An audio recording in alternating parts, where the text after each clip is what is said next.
เห็นไหมล่ะชัดไหมนั่นมันคือบ่เห็นล่ะมันเหมือนด้วยนะยิ้มสวยเร็ว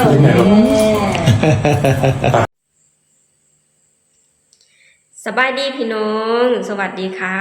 พี่น้องจ้ามาพบกันอีกจากคลิปหนึ่งเนาะพี่น้องเนาะตอนนี้ก็เป็นเวลาค่อนข้างค่ำแล้วพี่น้องเป็นเวลาประมาณ2 ทุ่มกว่าๆแล้วเนาะพี่น้องเนาะเพิ่งจะพากันกินข้าวกินน้ำแล้วพี่น้องเมนูของมื้อนี้นั่นก็คือต้มข้าวเปียกหรือต้มก๋วยจั๊บเนาะพี่น้องต้มข้าวเปียกใส่ไก่ใส่หมูยอใส่กระดูกหมูเนาะพี่น้องเนาะโอ้ยกินแล้วก็แซ่บพี่น้องแบบว่าเป็นเมนูที่ค่อนข้างแซ่บเนาะพี่น้องเนาะสดน้ำร้อนๆมีแฮงเนาะพี่น้องเนาะพอกินข้าวกินน้ำแล้วเรียบร้อยพี่น้องเฮาก็มาติดตามข่าวครอบครัวศรีวิไลกันคือเก่าเนาะพี่น้องเนาะเพราะว่าครอบครัวศรีวิไลมื้อนี้ก็มีงานการแสดงเนาะพี่น้องอยู่ที่วัดโคกอุดมจังหวัดปราจีนบุรีเนาะพี่น้องเนาะซึ่งทางครอบครัวศรีวิไลก็เดินทางถึงจุดหมายอย่างปลอดภัยเนาะพี่น้องเนาะก่อนพอฮอดแล้วทางครอบครัวศรีวิไลก็พาน้องๆน่ะเข้าไปวัดเนาะพี่น้องไปกราบขอพรเนาะพี่น้องเนาะแล้วทางเจ้าอาวาสกับพี่น้องด้วยหักแล้วก็ด้วยอินดูเนาะพี่น้องเนาะแล้วก็เอา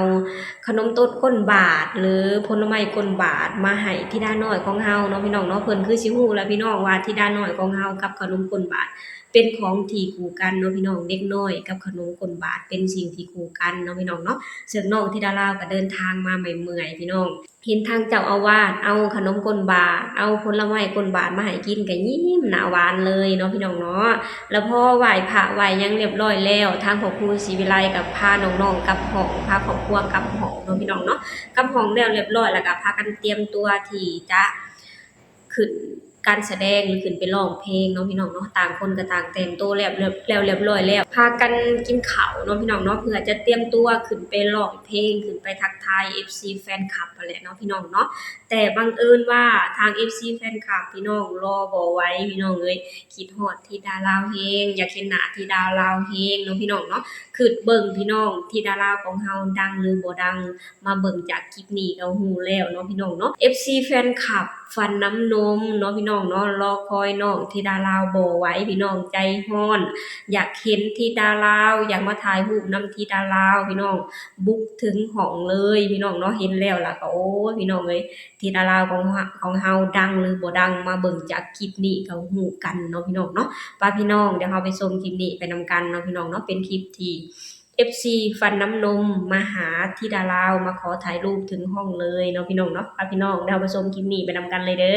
อเห็นไหมล่ะชัดไหมนั่นมันคือบ่เห็นล่ะมันเหมือนด้วยนะยิ้มสวยเร็วเจ้าถิ่นถึงห้อง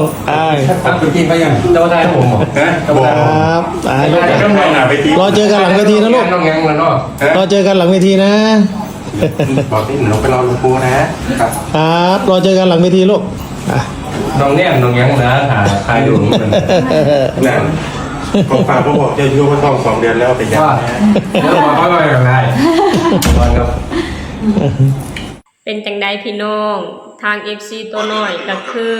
รอคอยธิดาลาวบ่ไหวเนาะพี่น้องเนาะถ้าเอื้อยกินข้าวบ่ไหวพี่น้องบุกเข้ามาถึงห้องเลยมาขอถ่ายรูปเลยเนาะพี่น้องเนาะถ่ายก่อนหมู่เลยเนาะพี่น้องคือทาง FC ของน้องก็น่าสิบุดๆจักหน่อยเนาะพี่น้องเนาะน่าจะอายหรือเปล่าเนาะพี่น้องเนาะอายเอื้อยคืนเอื้อยเนาะพี่น้องเนาะแล้วทางธิดาน้อยของเฮาก็คือแบบว่าเป็นกันเองกับน้องเนาะพี่น้องเนาะถ่ายรูปกับน้องยืนถ่ายรูปกับน้องก็จับป่าเนาะพี่น้องเนาะเห็นแล้วล่ะก็รู้สึกถึงการเทคแคร์ FC แฟนคลับของธิดาน้อยของเฮาเนาะพี่น้องเนาะดีใจพี่น้องดีใจที่ธิดาน้อยของเฮานั้นได้รับความรักจาก FC เนาะพี่น้องโดยเฉพาะ FC ฟันน้ำนมเนาะพี่น้องซึ่ง FC ฟันน้ำนมนี่เป็น FC ที่ค่อนข้างบริสุทธิ์เด้พี่น้องฮักไผฮักจริงเนาะพี่น้องเนาะถ้าหากว่าเพิ่นบ่ฮักอีหลีเพิ่นบ่ตามมาถ่ายรูปถึงห้องแบบนี้เนาะพี่น้องเนาะเห็นแล้วก็ดีใจพี่น้องดีใจที่ธิดาลาวของเฮาน่ะได้รับความรักจาก FC แฟนคลับเนาะพี่น้องเนาะว่าพี่น้องเดี๋ยวเฮาไปอ่านคอมเมนต์กันเนาะพี่น้องเนาะเป็นคอมเมนต์ของ FC แฟนคลับว่าเพิ่นจะเม้นมาแบบใดแน่ในเมื่อเห็นทาง FC ฟันน้ำนมมาขอถ่ายรูปธิดาลาวน้อยถึงห้องแบบนี้เนาะพี่น้องเนาะว่าพี่น้องเดี๋ยวเฮาไปอ่านคอมเมนต์กันเลยเด้อมาพี่น้องคอมเมนต์แรกคืนนี้พี่สายเมืองเลยอยากให้รางวัลมาลัย เป็นกำลังใจให้น้องธิดาราว300 คะแนนครับพ่อครูขอเลขบัญชี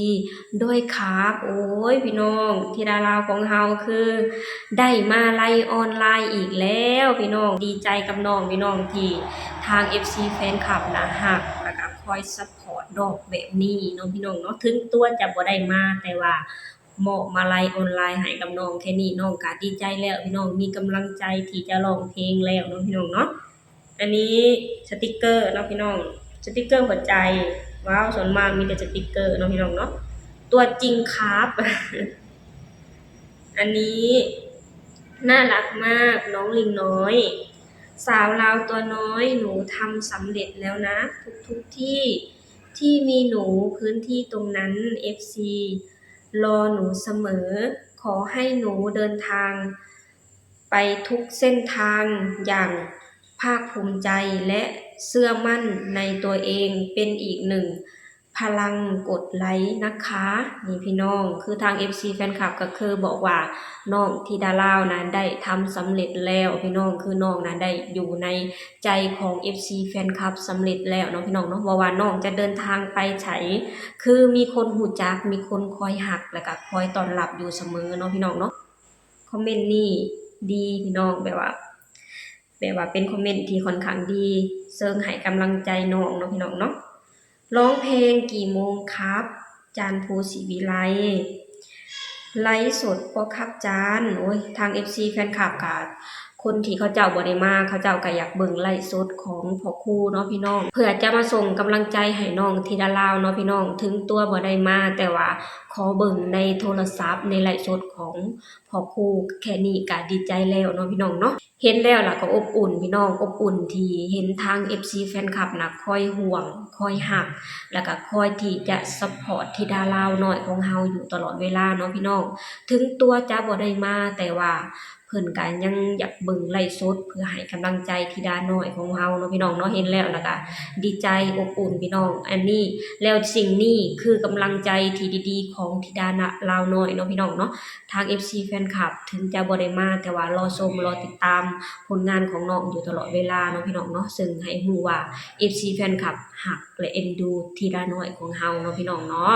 นี่แหละพี่น้องสตูเองกับพาพ่อแม่พี่น้องมาชมคลิปน่าฮักของธิดาลาวน้อยแล้วก็ทาง FC พันน้ำนมเนาะพี่น้องรอน้องบ่ไหวพี่น้องรอธิดาลาวบ่ไหวจนบุกเข้ามาถ่ายรูปถึงห้องเลยพี่น้องถ่ายก่อนหมู่เลยเนาะพี่น้องเนาะเห็นแล้วแล้วก็น่าฮักอบอุ่นเนาะพี่น้องเนาะที่เห็นทาง FC แฟนคลับน่ะฮักน้องธิดาลาวถึงขนาดนี้เนาะพี่น้องเนาะโอเคพี่น้องเฮาก็คือเก่าคือเดิมเด้อมาคอยติดตามหรือมาคอยให้กำลังใจ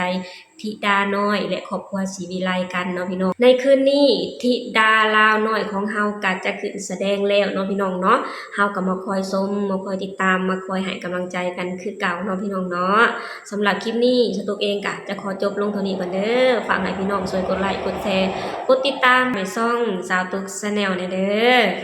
สบายดีสวัสดีค่ะ